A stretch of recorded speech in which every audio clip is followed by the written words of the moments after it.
Laws of motion में जो पहला पार्ट है, सबसे पहला पार्ट, तो सबसे पहले पार्ट के बारे में अगर हम बात करें तो वो आता है आपका मोमेंटम इनर्शिया। देखिए, इससे दो क्वेश्चंस आपके जेई मेंस में पक्का बनता है, ठीक है, उसमें कोई दो राय नहीं है।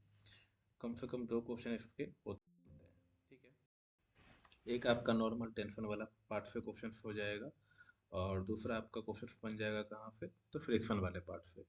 ये दोनों क्वेश्चन जेई मेंस में बहुत इंपॉर्टेंट होते हैं और बहुत ही ईजी होते हैं। कई कई बच्चों को बहुत ज़्यादा हार्ड भी लगता है, तो वो आप देखेंगे क्यों हार्ड लग रहा है, कैसे लग रहा है, तो आपको समझ में आ जाएगा कि मतलब उतनी बड़ी भी चीज़ नहीं थी उतना बड़ा। तो चलिए चैप्टर को स्टार्टिंग करते हैं और देखते हैं, ठीक है।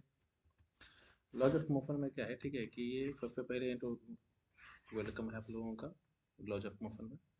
अगला पार्ट है कि मैकेनिक्स को दो पार्ट में बांटा गया। पहला इसको बोला जाता है, ठीक है ना, तो ये फर्स्ट पार्ट है, तो ये कैनेमेटिक्स है, और ये दूसरा पार्ट है तो इसको डायनामिक्स। तो डायनामिक्स में आपको कौन कौन सा चैप्टर पढ़ना होता है? Work energy power, NLM and friction और रोटेशन। रोटेशन में centre of mass, moment of inertia और रोटेशन, ये सब एक ही में ही आ जाता है, ये सब एक ही होता है। थोड़ा सा देखता हूँ ये आखिर नोट हो भी रहा है कि नहीं हो रहा है। मैं देख पा रहा हूँ जो भी मैं लिख रहा हूँ वो नोट नहीं हो पा रहा है।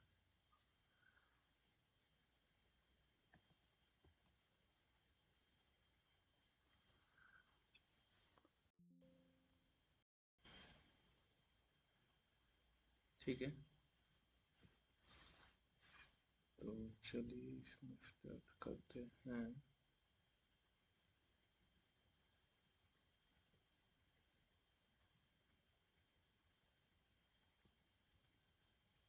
ये सारे फ्लाइट्स हैं, ठीक है, फ्लाइट्स हैं जो मैंने बनाए हैं। सबसे पहले यहाँ से स्टार्ट करते हैं। तो इसमें हमें क्या पढ़ना है? इसमें पढ़ना है सबसे पहले, ये अरिस्टोटल नाम का साइंटिस्ट था जिसने सबसे पहले कुछ थ्योरी दी थी। तो वो थ्योरी क्या था उसके बारे में देखते हैं कि अरिस्टोटल ने पहले क्या बोला। तो अरिस्टोटल ने बोला, ठीक है, कि all object have natural place in this universe, the natural state of the body is rest.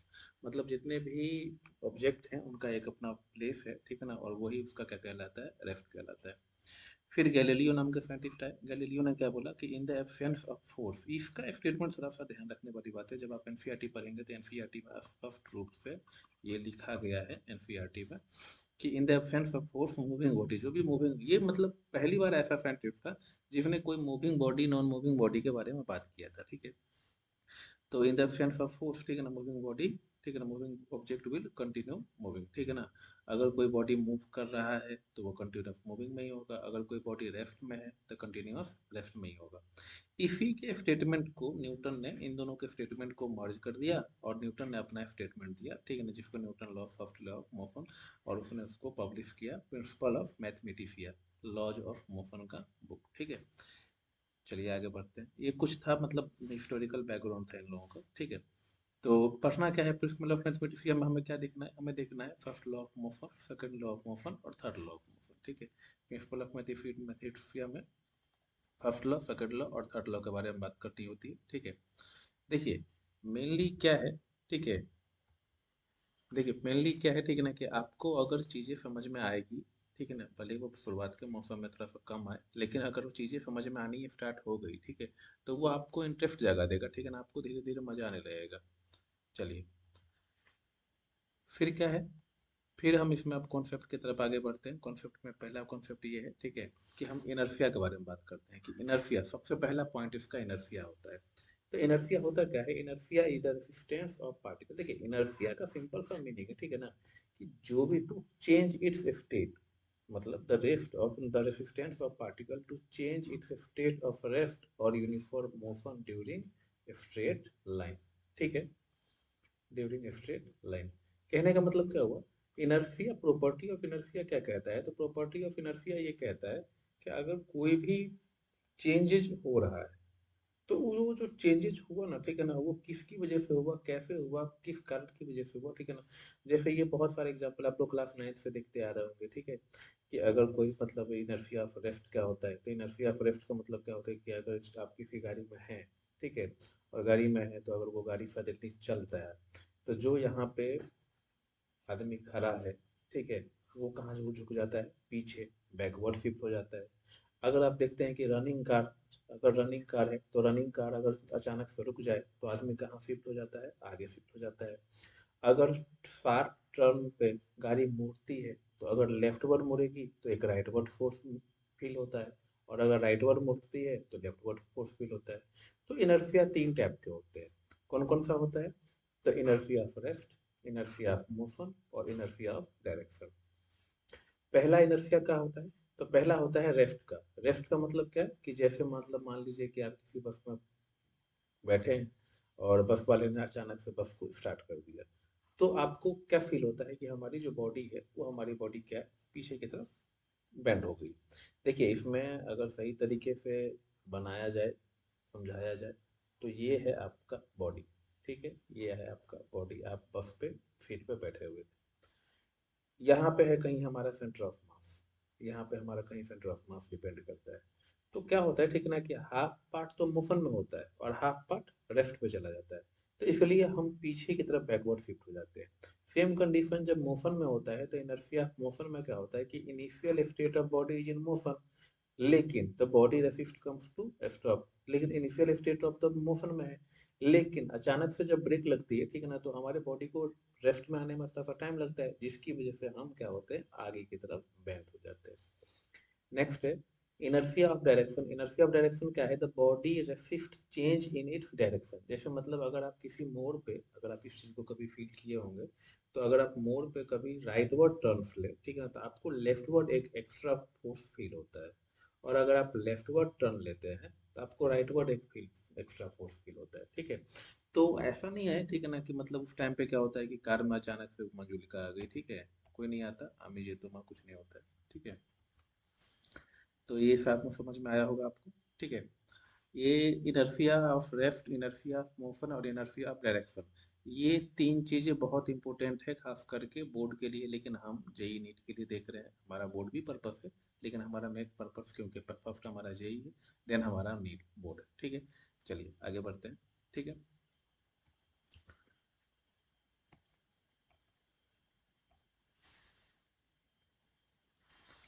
तो inertia is the property of mass of the particle, ठीक है ना। अब उसके कुछ इनर्शिया के बारे में कुछ पढ़ लेते हैं कि इनर्शिया होता क्या है। तो इनर्शिया क्या है? प्रॉपर्टी है। इनर्शिया जो है वो मास के डायरेक्टली प्रोपोर्शनल होता है।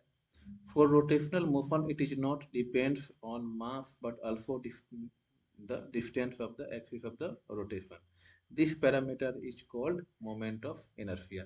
अच्छा, मोमेंट ऑफ इनर्शिया थोड़ा सा रिलेटेड है, इससे ही रिलेटेड है, ठीक है ना। मोमेंट ऑफ इनर्शिया आप चैप्टर में पढ़ेंगे, ठीक है, कि अगर जैसे मान लो, ठीक है, कि ये कोई रॉड है, ठीक है, तो इस रॉड को हमें कहाँ से मूव करना है, कहाँ से घुमाना है, किस एक्सिस के अराउंड घुमाना है, तो उसके लिए अलग अलग कॉन्सेप्ट होते हैं उसके लिए, उस चलिए वो वहाँ पे बात करेंगे, ठीक है। तो बेसिकली यहाँ पे जो काम का बात था वो क्या था कि इनर्शिया मास पे डिपेंडेंट होता है। अच्छा, यहाँ पे एक बहुत अच्छा क्वेश्चन बनता है, ठीक है ना, कि जैसे मान लेते हैं, ठीक है, कि आप अगर किसी दीवार को चोट एक थप्पड़ मारते हैं, तो दीवार पे जब आप एक थप्पड़ मारते हैं तो आपके हाथों में चोट लगता है, लेकिन जब आप हवा में अपने हाथों को घुमाते हैं तो उससे हमारे हाथों पे तो कोई चोट नहीं लगता है, ठीक है, हमारे हाथों पे तो दर्द फील नहीं होता है।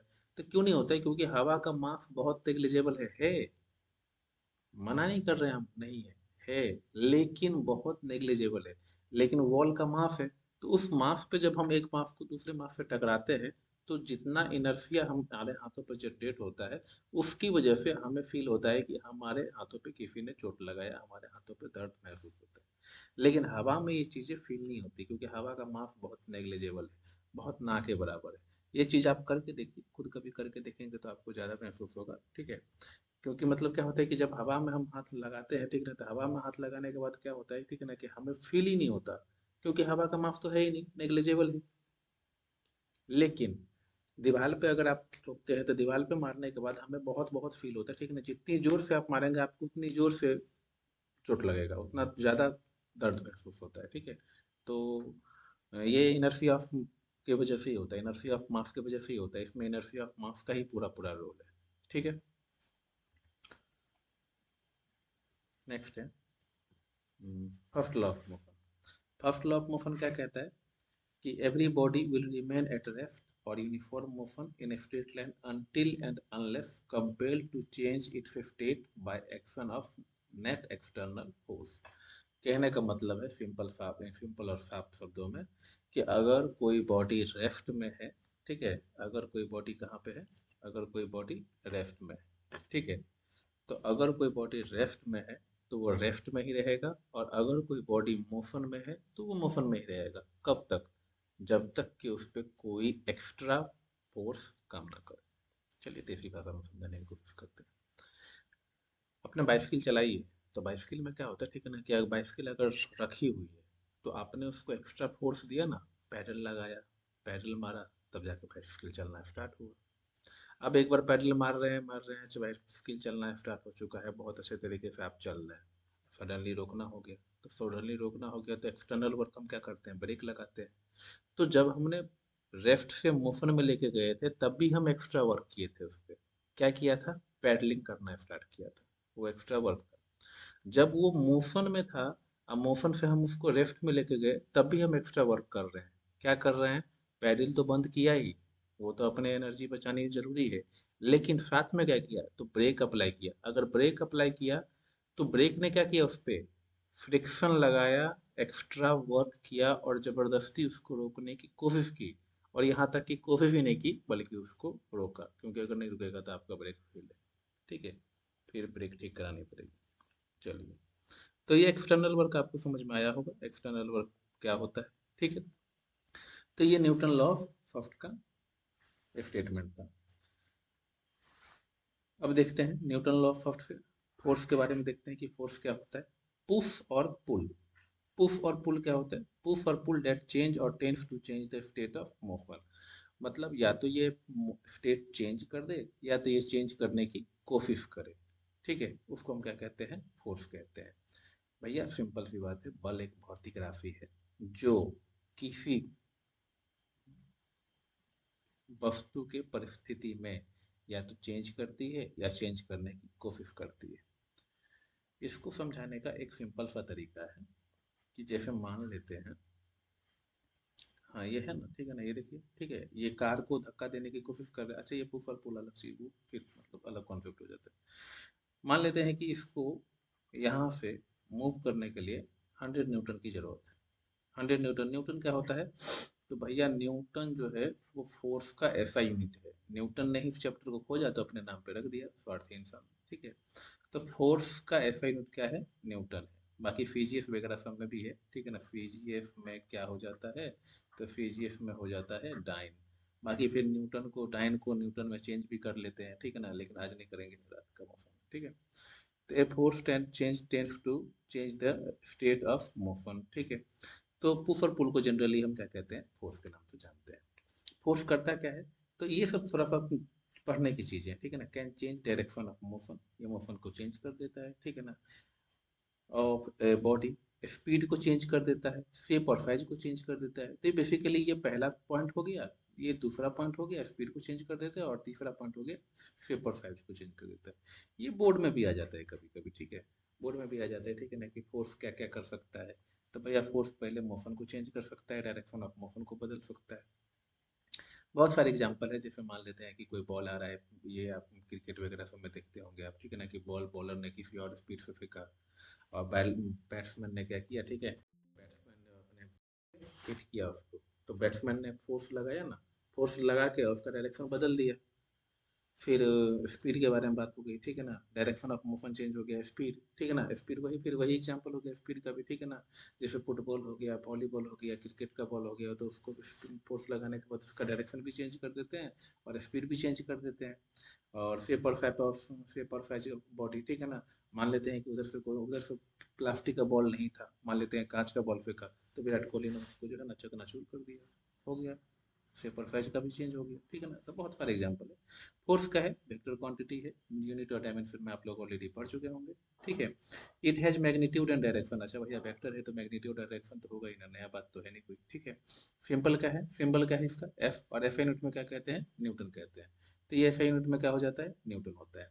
कुछ नेट फोर्स के बारे में देखते हैं, ठीक है, कि आखिर नेट फोर्स क्या होता है। देखिए मेन क्या है ना, कि ये सारी चीजें बेसिक है। अगर आपको बेसिक समझ में आया ना, तो और भी ज़्यादा अच्छे तरीके से आपका इंटेफ डेवलप होगा। चलिए, नेट फोर्स समझते हैं कि नेट फोर्स क्या है। तो नेट फोर्स के बारे में हम बात करते हैं। मान लेते हैं कि ये हमारे पास क्या है, एक वॉलीबॉल है। अब जो भी बॉल हो, क्रिकेट का बॉल है, वॉलीबॉल, तो इस पे इधर से फोर्स क्या लगा, F1, इधर से फोर्स क्या लगा, F2, और इधर से क्या फोर्स लगा, F3। तो वेक्टर सम, क्योंकि ये वेक्टर क्वांटिटी है, तो हम सीधे सीधे इसका सम नहीं करेंगे, हमें क्या करना पड़ेगा, इसका वेक्टर सम करना पड़ेगा। अच्छा, वो वेक्टर सम के लिए आपने triangle law of formation, triangle law of में आपने पढ़ा होगा कि ए स्क्वायर प्लस में बी स्क्वायर प्लस में 2ab कॉस थीटा, ऐसा कुछ पढ़ा होगा ये इक्वेशन करके, ठीक है ना। तो इसका यूज बहुत सारा है, इसका मतलब ये समझिए ना, ठीक है ना, कि फिजिक्स की जान है, बहुत सारा इसका यूज होता है, ठीक है।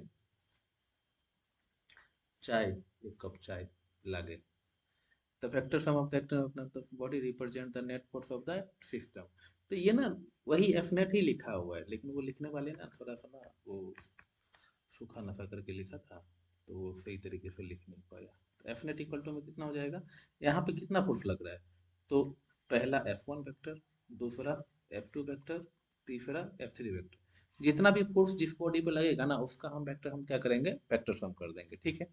अच्छा, if F net equal to F one F net, मतलब मान लेते हैं कि ये बहुत सारा है, ठीक है ना, तो उसको हम क्या करेंगे, इफ अगर ये इन सभी सम का ये क्या कहना चाह रहा है, ये कहना चाह रहा है कि अगर जीरो आ जाए, मतलब तीनों तरफ से अगर फोर्स लग रहा है, एक इधर से लग रहा है, एक इधर से लग रहा है, एक इधर से लग रहा है, और उसका डिस्प्लेसमेंट किधर भी नहीं हो रहा है, वो कहीं नहीं जा रहा है, वो एक ही जगह पे टिका हुआ है, इसका मतलब है then the object will continue to do what it does being doing, ठीक है ना।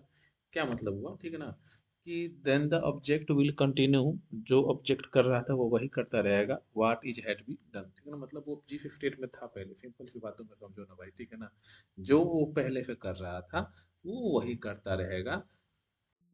अगर नेट जीरो आया, तो जिस स्टेट में पहले से बॉडी था उसी स्टेट में रहेगा, बॉडी के स्टेट में कोई चेंज नहीं होगा।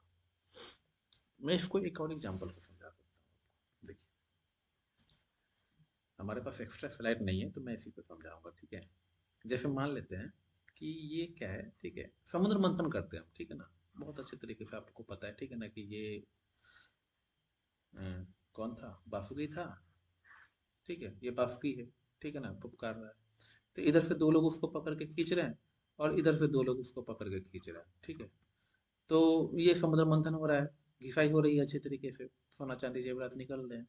कहने का मतलब क्या है कि इधर से अगर 10 न्यूटन इधर से लगा, और इधर से भी अगर 10 न्यूटन इधर से लगा, तो भैया एफ नेट तो जीरो हो गया ना। और अगर एफ नेट जीरो हो जाएगा, इसका मतलब सिंपल सा बात है कि बॉडी, ये पत्थर घिस के गया कहीं पे, मंदराचल पर्वत था ये, ठीक है ना, वो कहीं गया उड़ के क्या, ठीक है ना, नहीं गया ना।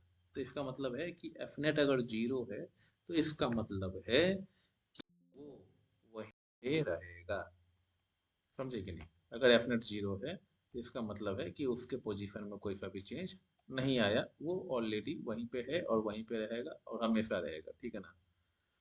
तो एफ नेट जीरो नहीं हुआ, ठीक है ना, सॉरी, एफ नेट जीरो है, तो एफ नेट जीरो है तो इसका मतलब वो एक ही जगह पे प्लेस रह गया, ठीक है। चलिए, अब दूसरा तरफ देखते हैं कि मान लेते हैं कि एफ नेट का एक नया सा क्वेश्चन है, तो इसको सॉल्व करते हैं। अच्छा क्वेश्चन है।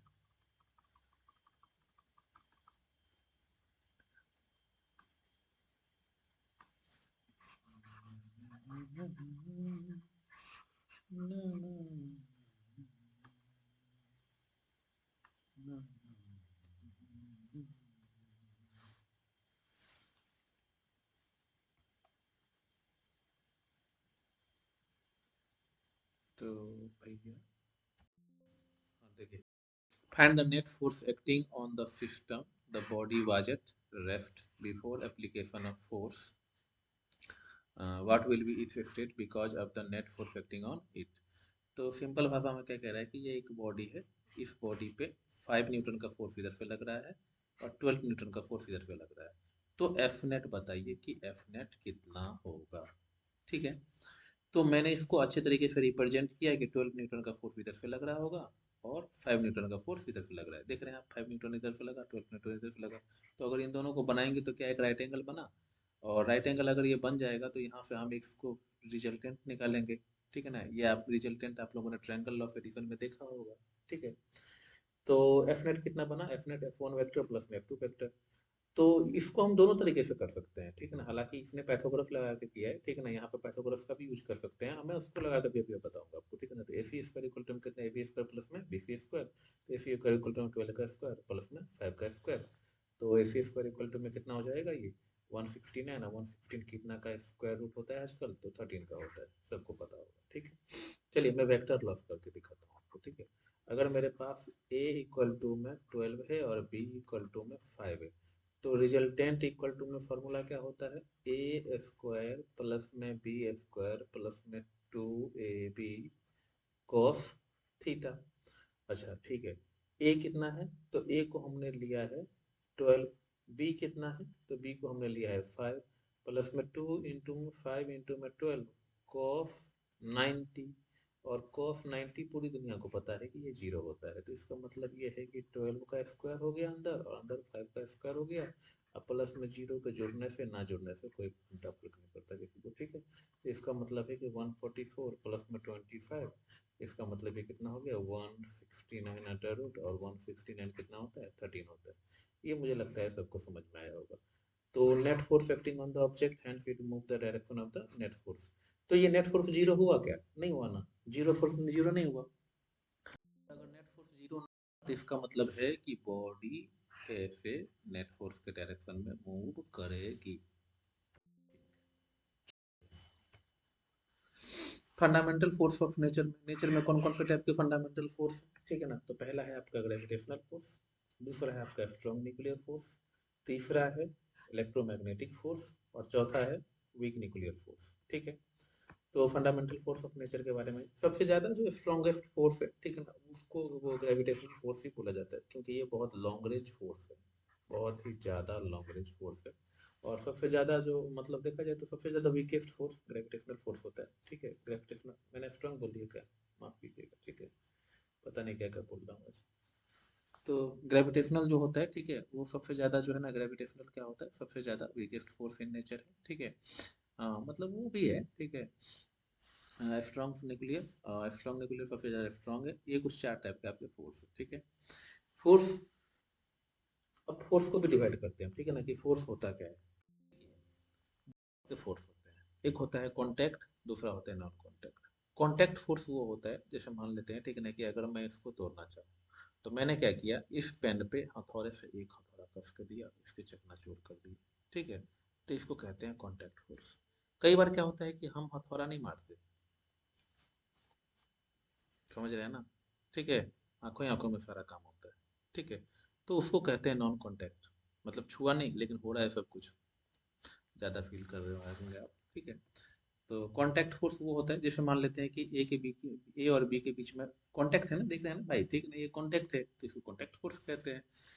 आगे आएगा नॉन कांटेक्ट, ठीक है ना, जिसमें हम चार्ज के बारे में बात करेंगे, ये प्लस चार्ज है और ये प्लस चार्ज है, ठीक है ना। तो ये क्या करेगा, ये भी इधर से अट्रैक्शन करेगा, रिपल्सन करेगा। ये माइनस चार्ज है, ये माइनस चार्ज है, तो ये भी रिपल्सन करेगा। और ये प्लस चार्ज है और ये माइनस चार्ज है, माइनस चार्ज है, तो ये क्या करेगा, इसको बुलाएगा, आजा आजा आजा। चलिए ठीक है, आगे बढ़ते हैं। नॉर्मल रिएक्शन बहुत अच्छा चीज़ है, नॉर्मल रिएक्शन भाई बहुत फेमस आदमी है ये, ठीक है। नॉर्मल रिएक्शन होता क्या है, तो जब कोई बॉडी, आराम से प्यार से समझते हैं, ठीक है, जब कोई बॉडी किसी टेबल पे रखा हुआ है, तो उसके वेट की वजह से, ठीक है, एक फोर्स क्रिएट होता है परपेंडिकुलर टू द डायरेक्शन, ठीक है। ये हमेशा ध्यान रखने वाली चीज होती है कि नॉर्मल सरफेस के हमेशा परपेंडिकुलर होता है। अभी मतलब अभी आप वेट के बारे में मत सोचिए, ठीक है। अभी आपको बस इतना सोचना है, ठीक है, कि जो नॉर्मल फोर्स होता है वो क्या होता है, तो नॉर्मल फोर्स वो फोर्स है, ठीक है, जो हमेशा सरफेस के परपेंडिकुलर डायरेक्शन में लगता है। तो सरफेस के परपेंडिकुलर डायरेक्शन में जो फोर्स लगा उसको हमने बोला कि भैया तू नॉर्मल है, नॉर्मल है, समझ रहे हैं ना, नॉर्मल है, ठीक है। तो नॉर्मल है वो, ठीक है। अब बात करते हैं बिना नॉर्मल की, ठीक है, में भी बात करेंगे। तो जैसे मान लेते हैं, ठीक है ना, कि अगर ये यहाँ पे कोई फोर्स लग रहा है, ठीक है ना, तो resultant is called contact force. तो जो इसका रिजल्टेंट बना वो रिजल्टेंट क्या बनेगा, तो वो रिजल्टेंट बना contact force. Contact force is electrodynamic in nature. तो पूछ लिया जाता है कभी कभी, ठीक है, कि जो कॉन्टैक्ट फोर्स होते हैं, ठीक है ना, वो कौन सा नेचर के हैं, ठीक है ना। तो अभी आपने पढ़ा ना 4 टाइप के फोर्स, ये यहाँ पे अभी ताजा ताजा पढ़ाए थे, ठीक है। तो कॉन्टैक्ट फोर्स कौन से होते हैं, इलेक्ट्रोडायनामिक नेचर के होते हैं, ठीक है। ये पूछ लिया जाता है कभी कभी, ठीक है ना, एग्जामिनर को एक बार से पूछ लेते हैं, ठीक है ना। नीट जेई में तो नहीं आएगा कभी, ठीक है, इतनी औकात नहीं इस क्वेश्चन की नीट जेई में आ जाए। फिर मान लेते हैं कि अगर इधर की तरफ कोई ये पैरेलल कंपोनेंट है, ठीक है ना, तो अगर एफ एक्सटर्नल फोर्स लगा रहे हैं, ठीक है ना, तो आर पैरेलल क्या हो जाएगा, इसको बोला जाता है फ्रिक्शन फोर्स, ठीक है ना। तो फ्रिक्शन फोर्स भी क्या हो गया, ये भी एक कॉन्टैक्ट फोर्स होता है। ये फ्रिक्शन पढ़ा नहीं रहे भैया, पढ़ा नहीं रहे हैं, ठीक है। इस चक्कर में ये गलत फहमी बना जाए, फ्रिक्शन स्टार्ट हो गया ना ना, गलत बात, पाप पाप पाप, ठीक है ना। फ्रिक्शन स्टार्ट नहीं कर रहे हैं, पढ़ा रहे हैं हम एनएलएम, अभी फ्रिक्शन में जाने में बहुत टाइम बाकी है, ठीक है। इंट्रोडक्शन करवा दिया ना कॉन्टैक्ट फोर्स से, ठीक है। तो चलिए आगे बढ़ते हैं। Draw the normal reaction. तो जैसे ये कोई इंक्लाइन प्लेन है, इस इंक्लाइन प्लेन पे क्या है कि एक बॉडी है। तो अभी आपने पढ़ा, अभी जस्ट जस्ट, कि नॉर्मल रिएक्शन का मतलब क्या है, कि नॉर्मल रिएक्शन हमेशा और हमेशा प्लेन के परपेंडिकुलर डायरेक्शन में होगा, जिस प्लेन पे बॉडी रखी हुई है। अब बॉडी, किसी के दिमाग में अक्सर बॉडी खिसक रही होगी, तो भाई खिसकेगा वो अलग बात है, हम नहीं जानते कि खिसक रहा है कि नहीं खिसक रहा है, ठीक है। अगर वो प्लेन पे है तो नॉर्मल ऐसे ऊपर की तरफ लगेगा। इस पे दो दो नॉर्मल होंगे, इस सरफेस के इस सरफेस के परपेंडिकुलर एक अलग नॉर्मल, और इस सरफेस के परपेंडिकुलर एक अलग नॉर्मल। तो मैंने इसको नाम दे दिया N1 और इसको नाम दे दिया N2। चलिए नामकरण हो गया, हैप्पी बर्थडे, ठीक है। अगर ये कोई बॉडी जैसे टचिंग में है, ठीक है ना, तो अगर दो बॉडी आपस में टच कर रहे हैं, ये सर्कल वगैरह के केस है, ठीक है ना, ये जेई वगैरह का मोस्ट इंपोर्टेंट पॉइंट है, देखते जाइएगा इसको, ठीक है।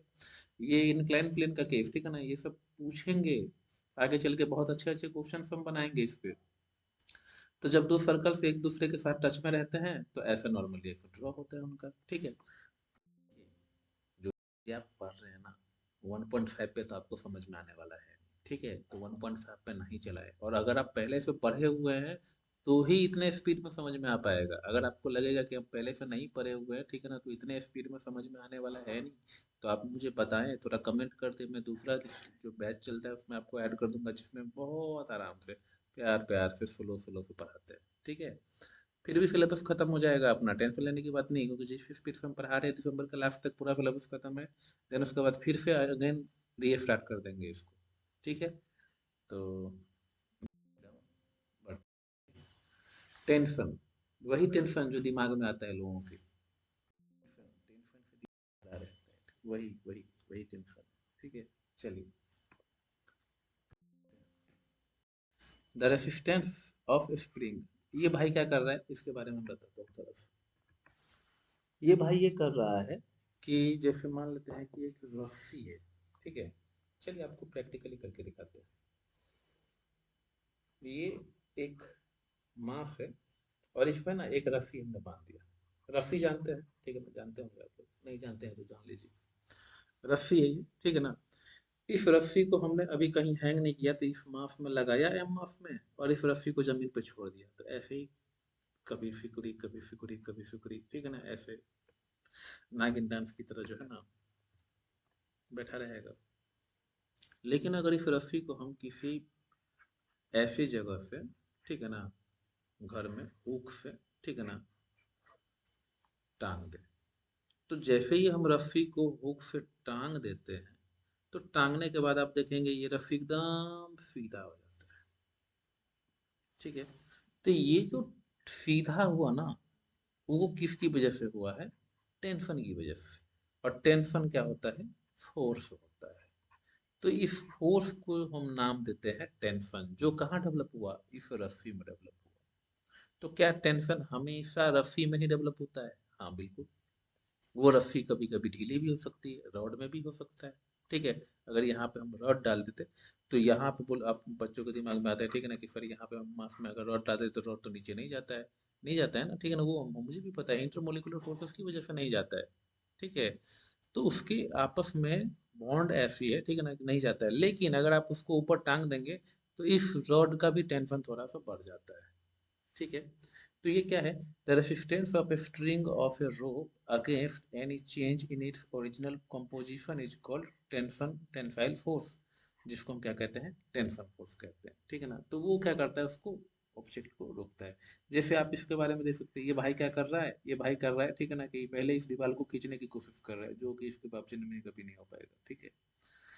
तो क्या किया, रस्सी पहले यहाँ पे ऐसी झुकी हुई होगी, ठीक है ना, फिर इसने उठाया, फिर सोचा कि आज चलो इसको खींच ही देते हैं, करो कोशिश।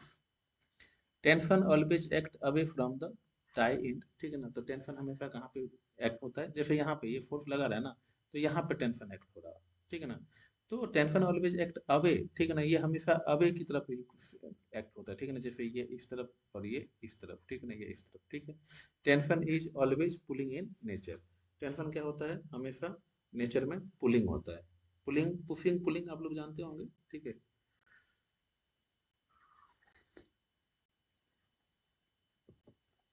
खींचना, धक्का देना, ये सारी चीजें, ठीक है। खींचना, धक्का देना, पुलिंग, पुशिंग। चलिए, तो कांटेक्ट फोर्स आ गया समझ में। अब हम बात करते हैं नॉन कांटेक्ट की, वही आंखों आंखों वाली बात, ठीक है। जैसे ये मान लेते हैं कि ये ए बॉडी है और ये बी बॉडी है, तो इन दोनों के बीच में अगर मान लेते हैं ये पॉजिटिव चार्ज है और ये भी पॉजिटिव चार्ज है, तो कहेगा भाग साले यहाँ पे, तू ये भी बोलेगा भाग साले यहाँ पे। दोनों में झगड़ा होगा। और यहीं पे अगर ये पॉजिटिव चार्ज है और कोई नेगेटिव आ जाए, तो क्या बोलेगा, एक बार आ जाए। तो पहले रिपल्सन फोर्स था, पॉजिटिव पॉजिटिव में, अब क्या हो गया, अट्रैक्शन फोर्स हो गया। तो ये जो फोर्स है, ये फोर्स किसकी वजह से आया, कांटेक्ट करने की वजह से आया क्या, नहीं, नॉन कांटेक्ट की वजह से आया। तो नॉन कांटेक्ट कहाँ कहाँ पे लगते हैं, चार्जेस में होता है, मैग्नेटिक में होता है, ठीक है। ग्रेविटेशनल फोर्स भी नॉन कांटेक्ट फोर्स है, दो मासेस के बीच में लगता है, मासेस चाहे वो मासेस कुछ भी हो, देखते हैं आप लोग। नॉन कॉन्टैक्ट जैसे ये non contact force is a force which act on object, ये डेफिनेशन है, coming in a physical contact with example gravitational force, ठीक है। जैसे ये अर्थ है और ये कौन है, मून, अपना चंदा मामा, ठीक है। ये उसको बुलता है, ये उसको बुलाता है, कोई आपस में एक दूसरे के पास नहीं जाता है, ठीक है। डिनर के लिए बुलाता है, ठीक है। फिर ये जो ऊपर दिखाया गया है, तो ये कोई हॉर्स शू मैग्नेट है, तो हॉर्स शू मैग्नेट का नॉर्थ पोल और साउथ पोल, तो आपस में, तो अगर साउथ पोल का रिपल्सन होता है, नॉर्थ पोल का तो रिपल्सन होता है, लेकिन अगर डिफरेंट हो, साउथ और नॉर्थ है, तो अट्रैक्शन होता है, ठीक है। तो मुझे लग रहा है कि शायद समझ में आ रहा होगा आपको, ठीक है, समझ में आ ही रहा होगा, मैं मान लेता हूँ, ठीक है, कि समझ में आ रहा है, ठीक है। मानने को आदमी कुछ भी मान लेता है कि नहीं, ठीक है, मैं ही मान लेता हूँ। चलिए,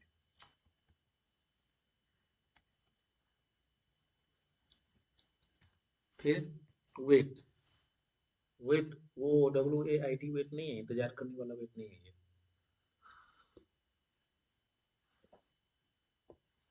ये है W में mg वाला वेट। जब कोई बॉडी हवा में उड़ रहा है, जैसे इस भाई ने देखा इस बॉडी को, ठीक है ना, तो वेट क्या है, एक फोर्स है। और वेट का क्या होता है, वेट होता है W में mg। The weight of an object of mass m near the surface of the earth is mg, g equal to 9.8 metre पर second square, it is always directed toward the centre of earth. तो अगर कोई body कहीं पे भी है, ठीक ना, तो वो मतलब वो हमेशा वेट का जो डायरेक्शन होता है, क्योंकि वेट क्या है, एक फोर्स है, और वो होता है कितना है, तो mg, ठीक है ना। और उसका डायरेक्शन क्या होता है, तो फोर्स है तो फोर्स का डायरेक्शन तो बताना पड़ेगा ना। तो उसका जो डायरेक्शन होता है, वो डायरेक्शन कहाँ होता है, हमेशा और हमेशा नीचे की तरफ होता है, धरती की तरफ भाई, ठीक है। हम्म, चलिए, एक क्वेश्चन बनाते हैं यहाँ पे। A block of mass 2 kg on a frictionless plane is inclined at an angle of 60 degree with the horizontal. It supported using a string attached to the body. and held at an angle of 60-degree plane. Compute the tension in the string of block stationary. तो ये क्या है, ये एक plane है। इस plane में, ठीक है, इस प्लेन में क्या है, ठीक है, कि यहाँ पे क्या है, एंगल 60 डिग्री। क्वेश्चन देखिए यहाँ पे, वो आंसर का पार्ट है।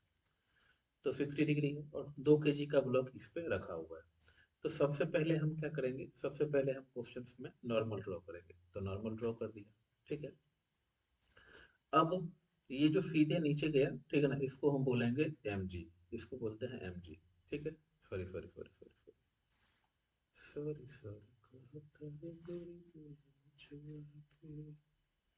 तो w इक्वल टू में कितना, mg, ठीक है। अच्छा, तो नीचे की तरफ जब फोर्स लगा, ठीक है ना, तो इसको बोलेंगे, ठीक है ना, अगर ये 60 है तो ये 60 होता है। ये 60 डिग्री कैसे हुआ, ठीक है ना, ये भी एक दुख है। चलिए, कोई बात। तो ये कितना होता है, डब्ल्यू कॉस 60, और ये कितना, डब्ल्यू साइन 60, ठीक है। तो as the block is stationary, तो ब्लॉक स्टेशनरी में है, इसका मतलब क्या होगा, ठीक है ना, कि फोर्स क्या है, फोर्स इज इक्वल टू में 0। तो ब्लॉक स्टेशनरी में है, तो हमें ये देखना पड़ेगा कि जो ऊपर की तरफ जो फोर्स लग रहा है और जो नीचे की तरफ जो फोर्स लग रहा है वो कितना कितना लग रहा है। ठंडा में चाय का मजा ही कुछ है। हम्म। तो डब्लू साइन 60 कहाँ, नीचे वाला। और इक्वल टू में क्या, टी कॉस 60। अब भैया टी कॉस 60 थोड़ा सा देख लेते हैं, ये थोड़ा सा इसको मैं साफ करता हूँ। हाँ, देखेंगे जरा सा, ठीक है। तो क्या था ये टेंशन के बारे में देख लेते हैं, ठीक है ना। तो यहाँ पे क्या लगा कि यहाँ पे मुझे एक टेंशन फोर्स अप्लाई करना है। तो ये टेंशन फोर्स अप्लाई करना है, तो यहाँ पे कितना है, 60 डिग्री। तो जिधर एंगल होता है उधर कॉस होता है। अगर आपको नहीं पता कि कॉस कैसे होता है, ठीक है ना, तो मत जानिए। अब जान के क्या करेंगे, 1 महीने बाद एग्जाम है। तो ये कितना हो जाएगा, इधर कितना हो जाएगा, टी साइन 60। तो नीचे, ऊपर की तरफ कौन सा फोर्स लगा, टी कॉस 60, और नीचे की तरफ कौन सा फोर्स लगा, डब्ल्यू साइन 60। दोनों को इक्वल कर देंगे। अगर दोनों इक्वल हो जाएगा तो हमें ये पता चल जाएगा, ठीक है ना, कि कितना टेंशन वहां पे एक्ट हो रहा होगा। तो डब्ल्यू साइन 50 इक्वल टू में कितना, T cos 60, T equal to में कितना, डब्ल्यू साइन 50 अपॉन में कॉस 60, साइन 50 कितना, √3/2, कॉस 50 कितना। चलिए इसको आपके लिए सॉल्व करते हैं, क्या है यार, कर देते हैं, ठीक है ना। √3/2, और ये कितना, 1/2, 1/2, 1/2 कैंसिल। टी इक्वल टू में कितना, √3 W, और √3 W इक्वल टू में कितना, खूब लगा, ठीक है। mg कितना माफ दे रखा है, 10। नहीं भाई, माफ क्या बात कर रहे हो भाई, ठीक है। टी इक्वल टू में कितना, माफ कितना है, 2 है। और जी कितना है, 10 है। और ये कितना है, √3 है। तो कितना आ गया, 20 √3। टेंशन है ना, तो क्या लगेगा, न्यूटन, बस। भैया मुझे लग रहा है कि क्वेश्चन समझ में आया, मुझे ऐसा लग रहा है। मैं मानता हूँ, ठीक है ना, मानने को मैं कुछ भी मान लेता हूँ, ठीक है। तो आगे बढ़ते हैं, ठीक है। मोमेंटम बड़ा अच्छा चीज है, ठीक है ना। मोमेंटम क्या होता है, ठीक है। Momentum is a quantity possessed by object by virtue of its mass and motion। p equal to में एम भी, ठीक है ना। p इक्वल टू में M V, M for mass, v for velocity, ठीक है। क्या है, वेक्टर क्वांटिटी है, एफ क्या है, किलोग्राम मीटर पर सेकंड। यहाँ पे ना, मतलब मैं बताता हूँ आपको, ठीक है, एग्जाम्पल से बता, मजा आएगा। एग्जाम्पल में क्या होता है, ठीक है, कि जैसे मान लेते हैं कि एक कोई कार है, कोई कार है, ठीक है। ये कार, जिसका कौन सा कार ले लेते हैं, कोई सा भी अल्टो अपना फेवरेट, 1000 किलोग्राम। अब वेलोसिटी इसका ले लेते हैं 50 मीटर पर सेकेंड। तो मुझे पता है कि P of car, momentum of car मुझे फाइंड करना है, तो एम भी, तो मास कितना, 1000, और वेलोसिटी कितना, 50। तो 5 पे कितना, 10⁴ किलोग्राम मीटर पर सेकेंड, ठीक है ना। तो 5 × 5 × 10⁴। और एक ट्रक है, ट्रक, ठीक है। डायग्राम बनाऊं क्या ट्रक का, पे पे, ठीक है। और ट्रक का मास कितना है तो पता है आपको, ठीक है। 1000 तो होगा नहीं, तो 5000। 5000 kg, और स्पीड इसका भी उतना ही देता हूँ, ठीक है, 25 मीटर पर सेकंड। तो मोमेंटम ऑफ ट्रक, तो ये कितना हो जाएगा, ये हो जाएगा आपका 5000 इंटू में 50, 25 इंटू में 25, 5 इंटू 5, ये कितना हो जाएगा 25 इंटू में 10 की पावर 4, 3 और 1 4। तो कहने का मतलब है कि अगर सेम स्पीड से कोई कार चल रही है और सेम स्पीड से कोई ट्रक चल रहा है, तो कौन जिम्मेदार होगा आदमी के चिथड़े उड़ाने के लिए, आप बताइए, पब्लिक क्या बोलती, कौन जिम्मेदार होगा? भैया 25 इंटू में 10 की पावर 4, 25 इंटू में 10 की पावर 4 मोमेंटम का मोमेंटम है वहाँ पे। कार में कितना है, 5 इंटू में 10 की पावर 4, तो कार कुछ बिगाड़ पाएगा क्या? नहीं। ठीक है, तो कहने का मतलब ये है कि कार अगर सेम स्पीड पे चलती है और ट्रक अगर सेम स्पीड पे चलती है, ठीक है, तो मोमेंटम मास और वेलोसिटी दोनों पे डिपेंड करता है, मास पे भी और वेलोसिटी पे भी। ठीक है, तो मैं इसको हटाता हूँ थोड़ा सा, ठीक है, फिर आपको ये तो समझाने के लिए था, ठीक है, ये तो समझाने के लिए है, ठीक है, इसकी ज़रूरत नहीं हटाने की, ये रहने देते हैं, ठीक है। तो काम ये है, ठीक है, कि P इक्वल टू में कितना, P इक्वल टू में, ये टाइपराइटर ने वही बोला ना आपको, सुकन से क्या सर, P इक्वल टू में एम भी। तो अगर ये तो एक का था, अगर मान लेते हैं बहुत सारा होगा, तो हम इसमें क्या करेंगे, समेशन ऑफ एम भी, ठीक है ना, कर देंगे। तो इधर अगर जाए, पॉजिटिव डायरेक्शन में अगर जाएगा तो वेक्टर क्वांटिटी है, तो ये प्लस वाला एम भी, अगर नेगेटिव डायरेक्शन में जाएगा जो कि यहाँ पे है, ठीक है ना, तो क्या हो जाएगा माइनस एम भी। मास स्केलर क्वांटिटी है, वेलोसिटी वेक्टर क्वांटिटी है, ठीक है। तो वेलोसिटी में हम क्या करेंगे, डायरेक्शन के साथ रख के चलेंगे, ठीक है ना, ये एक्स वाई के कंपोनेंट के हिसाब से वो दिया गया है, ठीक है ना, कि अगर इसको एक्स ले इसको वाई ले, ये एक्स वाई तो सबको पता ही होता है, ठीक है ना, इसमें क्या जानना है, नहीं जानते हैं तो जान के क्या करेंगे।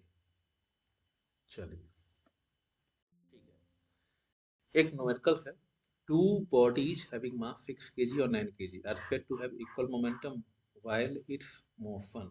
Find out ratio of their velocity. तो रेशियो, वेलोसिटी का रेशियो फाइंड करना है, m1 कितना है 6 kg, m2 कितना है 9 kg, तो v1 अपन में v2 का रेशियो फाइंड करना है। देखिए भैया, p इक्वल टू में एम भी जो है वो क्या होगा, कांस्टेंट, तो p1 इक्वल टू में कितना m1 v1, p2 equal to में कितना m2 v2, और P1 इक्वल टू में P इसने पहले ही बोल दिया, तो मैं इसको 1 रख लेता हूँ, और मास कितना है 6, वेलोसिटी कितना है V1, और मास कितना है इसका 9, और वेलोसिटी कितना है V2, ठीक है। तो यहाँ से जो हमारा वेलोसिटी आया, वो वेलोसिटी कितना आया, वो वेलोसिटी आया आपका, एक रिलेशन डेवलप हो जाएगा, और वो रिलेशन डेवलप हो गया है, वो रिलेशन कितना डेवलप हो गया, ठीक है ना, तो वो रिलेशन डेवलप हो गया है आपका, देखिए देख सकते हैं आप लोग भी, ठीक है, वो रिलेशन हो गया है आपका v1/2, ठीक है ना, ये कितना v1 में v2 इक्वल टू में, ए यार ये क्या कर दिया भाई, ठीक है, 1 इक्वल टू में 6v1 डिवाइड बाई 9v2, तो 9v2 इक्वल टू में कितना 6v1, तो v2 अपॉन में v1 का रिलेशन आ गया 6 अपॉन में 9, मतलब 2/3। v1 में v2 पूछ रहा है कि क्या पूछ रहा है, v1 में v2 पूछ रहा है तो पलट देंगे, 3/2 हो जाएगा, 3/2 कहाँ है, ऑप्शन डी है, ठीक है, option option option D, option D, option D ना, हाँ बिल्कुल डी। मैं बीच बीच में थोड़ा सा देखते रहता हूँ, मेरा फोटो तो खींच मेरी photo, Newton second law of motion. चलिए सेकंड लॉ पे आ गए हम लोग, थक गया यार मैं, ठीक है, कितना पढ़ोगे एक दिन में, कंटिन्यू करते हैं, रुकिए थोड़ा सा मैं कॉफी पी लेता हूँ, तब कंटिन्यू करते हैं।